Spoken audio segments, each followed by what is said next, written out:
आज के हम लोग वीडियो में बात करेंगे लोग जो डिबेट उठा है देश में, पहले भी था, अब थोड़ा ज़्यादा हवा ले लिया है ये डिबेट, वन नेशन और वन इलेक्शन के बारे में। आइए हम लोग समझते हैं लोग इसका ये डिबेट कहना क्या चाहता है, और वन नेशन और वन इलेक्शन होना सही भी है या गलत है, मतलब दोनों पॉइंट ऑफ व्यू हम लोग समझेंगे लोग। इससे पहले हम लोग थोड़ा वेस्ट कंट्री का भी देखेंगे लोग, क्योंकि किसी भी चीज़ को समझने के लिए वेस्ट कंट्री कंट्री का देखना ज़रूरी है, क्योंकि इंडिया में बहुत सारा जो चीज़ अडॉप्ट किया गया वो वेस्ट कंट्री से ही लिया गया है। हम लोग से पहले भी आज़ाद हो गया था। अमेरिका का सबसे पहले हम लोग देखते हैं। इस वीडियो में हम थोड़ा तेज़ी से बात करेंगे, क्योंकि ये वीडियो लंबा ना हो इसी के चलते, और इसको समझाने लगेंगे तो थोड़ा बहुत समय भी लग जाएगा। तो हम चाहते हैं कि 4 या 5 मिनट में वीडियो पूरा कंप्लीट हो जाए। तो इतना कितना 45 सेकंड का इंट्रोडक्शन ही हो गया। चलिए तेज़ी से बात करते हैं। और ये बीजेपी का ये मतलब बहुत दिन से ये मुद्दा है कि हम देश में वन नेशन वन इलेक्शन का कराएँगे। ये पहले होता भी था, बीच में बंद हो गया, उसके पीछे का भी कारण हम लोग समझ। तो चलिए पहले वेस्ट कंट्री का थोड़ा देखते हैं। तो उस सबसे पहले हम लोग अमेरिका का देखते हैं। अमेरिका में वन नेशन वन इलेक्शन का डिबेट भी है, और वहाँ पे होता भी है वन नेशन वन इलेक्शन। तो हम आइए सेंट्रल लेवल पर समझते हैं। अमेरिका में सेंट्रल में 4 ये इलेक्शन होता है। एक होता है प्रेसिडेंट, वाइस प्रेसिडेंट, फिर हाउस ऑफ रिप्रेजेंटेटिव, जैसे लोकसभा मान लीजिए, एक सीनेट का, राज्यसभा से ले लीजिए हम लोग से। ये 4 होता है, जिसमें प्रेसिडेंट और वाइस प्रेसिडेंट का जो टर्म होता है वो 4 साल का होता है, और हाउस ऑफ रिप्रेजेंटेटिव का टर्म 2 साल का होता है, और सीनेट का 6 साल का। हम लोग में राज्यसभा में 6 साल का होता है, लेकिन लोकसभा हम लोग का 5 साल का होता है, वहाँ पे 2 ही साल का होता है। प्रेसिडेंट वाइस प्रेसिडेंट का वहाँ पे, क्योंकि प्रेसिडेंटल फॉर्म ऑफ गवर्नमेंट है वहाँ पे, हम लोग की पार्लियामेंट्री फॉर्म ऑफ गवर्नमेंट है। तो प्रेसिडेंट के पास ज़्यादा पावर होता है। हेड ऑफ स्टेट प्रेसिडेंट होता है, हेड ऑफ मिनिस्टर भी प्रेसिडेंट होता है। तो वहाँ पे इलेक्शन होता है, वहाँ पे कराना पॉसिबल इसलिए भी है क्योंकि वहाँ पे पॉपुलेशन कम है, और वहाँ पे थोड़ा मेंटेन तरीका से सब कुछ चलता है। 1776 में अमेरिका आज़ाद हो गया था, हम लोग कहाँ 1947 में, जोड़ लीजिएगा, थोड़ा मैथ मेरा ठीक नहीं है। फिर ब्रिटेन में चलते हैं लोग। ब्रिटेन से हम लोग ज़्यादा कुछ अडॉप्ट किए हैं लोग। तो ब्रिटेन में पार्लियामेंट्री फॉर्म ऑफ गवर्नमेंट है। तो आइए उसको हम लोग समझते हैं लोग। ब्रिटेन में सेंट्रल लेवल में 4 चुनाव होता है। वहाँ पे ये हो, हाउस ऑफ लॉर्ड हुआ, house of common Lok Sabha, house of Lord Rajya Sabha. और ये मतलब यही 2 मेन है। हाउस ऑफ कॉमन को ज़्यादा पावर दिया गया है। और यहाँ पे जिस तरह हम लोग में प्रेसिडेंट है, वहाँ पे क्राउन होता है, राजा रानी जो भी हुआ। अब आइए नीचे थोड़ा समझते हैं लोग। एक है डेवलपमेंट असेंबली भी, स्कॉटलैंड, वेल्स जैसा जो स्टेट है, मतलब स्टेट को भी कुछ का पावर दिया गया, लेकिन सबसे ज़्यादा वहाँ पे पावर इंग्लैंड के, इसी के पास होता है, हाउस ऑफ कॉमन के पास। थोड़ा हम तेज़ में बोल रहे हैं, आप थोड़ा धीरे धीरे सुनिएगा ना, तो पीछे करके सुन लीजिएगा। तो फिर ये दोनों हम लोग कंट्री की बात कर लिए। अमेरिका में चुनाव बेसिकली होता है नवंबर के महीना में। जो फर्स्ट मंडे आएगा उसके नेक्स्ट ट्यूसडे को चुनाव होगा। नवंबर में 2 से 6 तारीख के बीच में वहाँ पे चुनाव हो जाता है अमेरिका में। और फिर यहाँ पे चुनाव होता है ब्रिटेन में, कितने तारीख को, मई में। हम मई के फर्स्ट वीक में जो थर्सडे आएगा वहीं पे वो चुनाव होगा। वहाँ पे 5 साल के लिए हाउस ऑफ कॉमन रहते हैं, और लॉर्ड्स को, हाउस ऑफ कॉमन के लोग ही लॉर्ड्स को वहाँ पे डालते हैं, मतलब परमानेंट सीट रहता है हाउस ऑफ लॉर्ड्स के। स्टेट टू स्टेट का हम बात नहीं कर रहे हैं। तो वहाँ पर भी वन नेशन वन इलेक्शन है, क्योंकि वहाँ पर पॉपुलेशन कम है और वेल सिविलाइज्ड लोग भी हैं। अब हम लोग इंडिया के कॉन्टेक्स्ट में थोड़ा समझेंगे लोग। तो इंडिया में पहले वन नेशन वन इलेक्शन होता था। ये नीति इलेक्शन कमीशन से बीजेपी पूछा भी था कि वन नेशन वन इलेक्शन कराने में क्या आप सक्षम हैं? तो हाँ, बोला हम सक्षम हैं। 2000 देखिए, शायद 2000 अभी अभी जो स्पेशल सेशन चालू होने वाला है लोकसभा का, उसमें शायद ये पास भी हो सकता है, वन नेशन वन इलेक्शन। खैर कॉन्स्टिट्यूशन में उसका बात नहीं किया गया है। लोकसभा राज्यसभा से पास हो जाएगा तो कॉन्स्टिट्यूशन में भी समझिए बात बन जाए, लॉ बन जाएगा। तो थोड़ा ब्रेक दीजिए 1 मिनट। हाँ, तो चलिए फिर से समझते हैं लोग। बहुत तेज़ी से बोल रहे थे फ्लो फ्लो में, तो हम भी 1 मिनट अपने 30 सेकंड थोड़ा समय लिए। तो इंडिया में आइए समझते हैं लोग, इंडिया में इसका क्या पर्सपेक्टिव है। इलेक्शन कमीशन है। पहले तो ये है कि सरकार का कहना है कि इस पर खर्चा बहुत ज़्यादा आता है इलेक्शन कराने में। खर्चा ज़्यादा आता है, ये ज़्यादा बड़ा डिबेट नहीं है, क्योंकि हर महीना हम लोग से गवर्नमेंट, सेंट्रल गवर्नमेंट है, जीएसटी के रूप में 1 लाख करोड़ रुपया लेता है। और स्टेट का इलेक्शन कराने में, हम राज्य की पहले बात कर लें, नहीं चलिए पहले सेंट्रल का ही बात करते हैं। सेंट्रल का इलेक्शन कराने में जो लोकसभा का चुनाव हुआ, उसमें कितना 4 या 5 हज़ार करोड़ का खर्चा आता है। नीति आयोग का ये रिपोर्ट था 2017 का, अभी अब थोड़ा अपडेटेड हुआ होगा। हम बहुत पहले ही पढ़े थे, तो वो उसी पर्सपेक्टिव से बता दे रहे हैं, आप देख लीजिएगा। नीति आयोग जो पहले प्लानिंग कमीशन था, उसी को रिप्लेस करके 1 जनवरी 2015 में लागू कर दिया गया था नीति आयोग देश में। तो उसका रिपोर्ट आया था कि खर्चा कराने में ये कितना, लोकसभा के चुनाव में खर्चा कराने में 5-6 हज़ार का खर्चा आता है। और स्टेट का इलेक्शन कराने में, मतलब हर एक राज्य के इलेक्शन कराने में स्टेट का 200 से 300 करोड़ रुपया खर्चा आता होगा, तो कितना 28 राज्य है, गुणा कर लीजिएगा 2 यूनियन टेरिटरी से। मैथ मेरा इतना सही नहीं है, तो इसीलिए हम इतना गुणा करके बताएंगे नहीं। फिर ये हुआ बात, और दूसरा बात ये हुआ कि इलेक्शन कमीशन जो हम लोग का संविधान में आर्टिकल 324 में दिया है, और ये एक होता है स्टेट इलेक्शन कमीशन जो आर्टिकल 243 में दिया है। स्टेट इलेक्शन कमीशन का ये काम है कि वो लोकल जो भी इलेक्शन होता है उसका चुनाव वो कराए। जैसे में म्यूनसिपालिटी का हुआ, पंचायती राज के जो भी चुनाव, जो कि 1993 या 1994 के बीच में आया था। 74 अमेंडमेंट किया गया था शायद कॉन्स्टिट्यूशन में, इसको ऐड किया गया था। एग्जैक्ट हमको याद नहीं है, बहुत पहले पढ़े थे, लेकिन फिर भी बता दे रहे हैं, थोड़ा बहुत मतलब चलेगा, तो उसी लिए। आइए फिर हम लोग ये समझते हैं इंडिया कॉन्टेक्स्ट में। 1952 में पहला बार इंडिया में इलेक्शन हुआ। 1967 तक वन पार्टी एरा डोमिनेंस भी कहा जाता है जी, कांग्रेस का डोमिनेंस उसमें था, क्योंकि रीजनल पार्टी इतना कांग्रेस में था नहीं। एक मिनट फिर समय दीजिए थोड़ा सोचने के लिए। हाँ, तो चलिए थोड़ा आप लोग स्पीड बढ़ा के देखिएगा, वीडियो लंबा होते जा रहा है, हमको लग रहा है 10 मिनट तक हो जाएगा। तो आइए इंडिया के सेंट्रल में समझते हैं।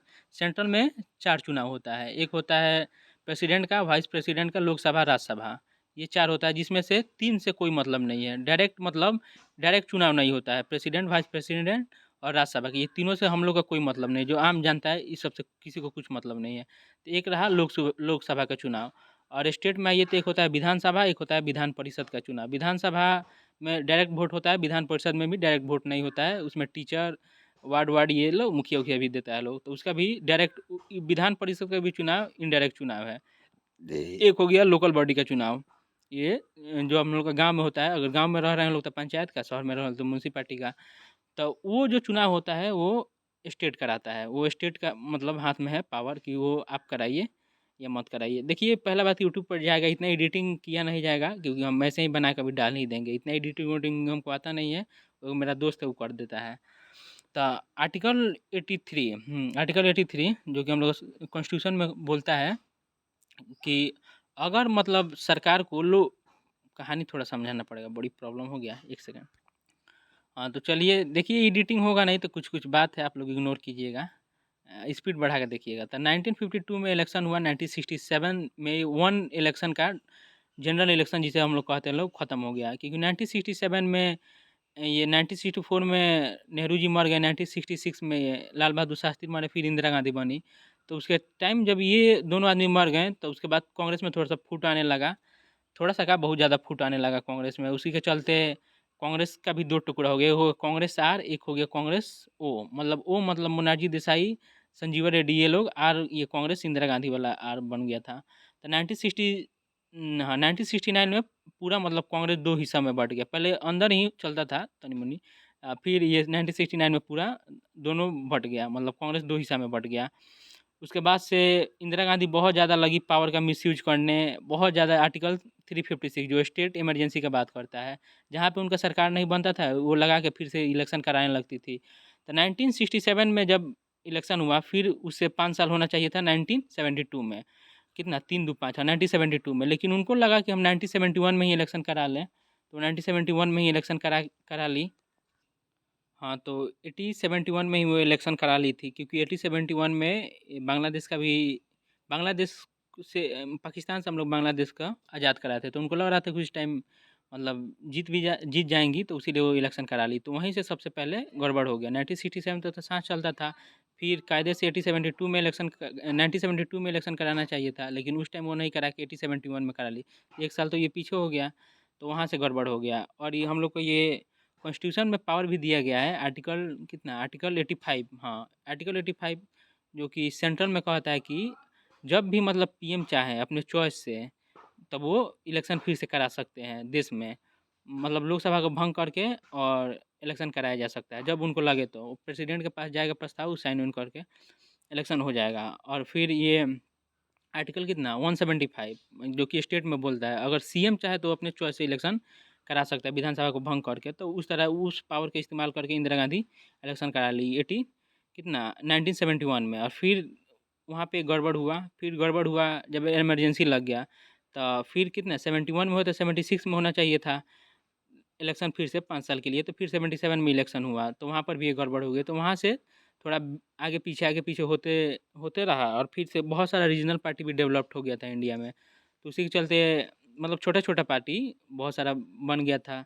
तो उसी के चलते एक आया राम गया राम का कहानी अगर सुने होंगे लोग, हरियाणा का एक गया राम, हाँ, विधायक थे। वो 15 दिन में कितना 4 पार्टी जॉइन कर लिए थे। कभी बीजेपी, कांग्रेस इसी तरह करके। तो आया राम गया राम का 1985 में एंटी डिफेक्शन लॉ लाया गया राजीव गांधी कि मतलब अब कोई भी इस तरह पार्टी चेंज नहीं करेगा, क्योंकि सरकार गिर रहा था, बन रहा था, तो उसीलिए गड़बड़ हो गया।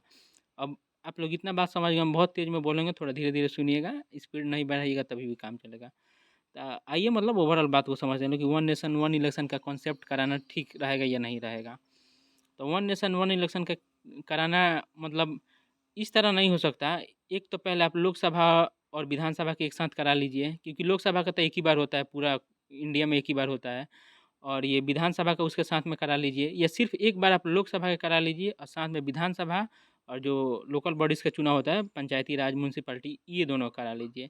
एक साथ तीनों कराने पे थोड़ा-सा प्रॉब्लम होगा। इसका हम लोग सोचते मतलब देखते हैं लोग कि क्या-क्या मतलब प्रॉब्लम होगा। एक एस कुरैशी करके राइटर राइटर या बुद्धिजीवी पत्रकार जो भी हैं, हम पढ़े थे, अभी भोर पर आगे क्या थे क्या नहीं थे, शायद सुप्रीम कोर्ट के जज भी हो सकते हैं, एस कुरैशी। तो वो बोले थे अकाउंटेबिलिटी नहीं रहेगा, मतलब जवाबदेही नहीं रहेगा, क्योंकि एक बार मान के चलिए लोकसभा का चुनाव हुआ और एक बार एमएलए का एमपी एमएलए का चुनाव हुआ, दोनों बार एक ही बार हुआ। एक सेकंड, हाँ, तो एक बार एमपी का चुनाव हुआ, एक बार एमएलए का चुनाव, दोनों साथ में ही हुआ। तो उनका कहना था अकाउंटेबिलिटी नहीं रहेगा। फेडरलिज्म का भी हम थोड़ा बहुत बात करेंगे लोग। तो अकाउंटेबिलिटी मतलब जवाबदेही नहीं रहेगा, कि जो नेता आते हैं बार-बार चेहरा दिखाते हैं, वो बार-बार दिखाएँगे नहीं, एक बार जीतेंगे 5 साल गायब। क्योंकि मान के चलिए एमपी भी जीत गया, एमएलए भी जीत गया, तो इस तरह मोदी जी को फिर आना पड़ेगा ना भाई, स्टेट का इलेक्शन होगा तो बीजेपी यहाँ से लड़ेगा बिहार से, तो हम बिहार की ही बात कर रहे हैं, तो वहाँ पे आएँगे, अपना फिर चेहरा दिखाएँगे, नहीं तो 5 साल वो भी गायब रहेंगे, 5 साल ये भी गायब रहेंगे। तो ये एगो हो सकता है कि लोकसभा का मतलब एक बार हो, और विधानसभा और ये लोकल बॉडी का होता है वो मतलब एक मतलब साथ में होना चाहिए। ये एक अच्छा पॉइंट ऑफ व्यू रहेगा। और भी कहता है लोग कि ये फेडरल खतला में फेडरलिज्म का मतलब हम लोग थोड़ा क्वारी फेडरलिज्म है, थोड़ा सा सेंट्रल की तरफ ज़्यादा झुके हैं लोग। खैर बीजेपी चाह दे तो ला भी सकता है, क्योंकि लोकसभा राज्यसभा में ठीक ठाक बहुमत है। लोकसभा में तो बहुत है, राज्यसभा में किसी तरह कुछ कुछ पार्टी सपोर्ट भी करती है, जो उड़ीसा का जो है नवीन पटनायक की पार्टी, वो लोग सपोर्ट भी करता है लोग, तो राज्यसभा से भी पास हो जाएगा। तो इस स्टेट का मतलब थोड़ा सा ये सिक्योरिटी खतरा में आएगा, फेडरलिज्म खतरा में आएगा।